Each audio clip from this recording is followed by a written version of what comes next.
हाय मैत्रिणींनो, today breakfast yummy appam, आमच्याकडे अप्पे म्हणतात त्याला. मिक्स डाळीचे आणि तांदळाच्या पिठाचे आहे ते. चण्याची डाळ, उडदाची डाळ थोडी घ्यायची, तांदूळ घ्यायचं, छान भिजवायचं, संध्याकाळी बारीक करायचं, पीठ तयार. चवीनुसार मीठ घालायचं, नंतर जिरे, बारीक चिरलेली मिरची पण घातली मी वाटलेली. मिरची, अद्रक, लसूण घालू शकता, मी फक्त खाली मिरची घातले. बारीक चिरलेला कांदा, टॅमॅटो, कोथिंबीर. तुमच्या आवडीनुसार तुम्ही भाज्या ॲड करू शकता. त्यात भाज्या मसाले मिक्स करायचं आणि छान पीठ तयार करायचं.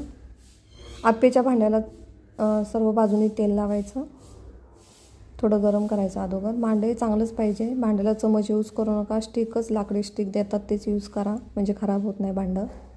हे बघा, खूप छान होतात. 5 मिनटात वापरले की छान होतात, टम फुगतात. किती छान झाले. खरपूस भाजा, करपवू नका.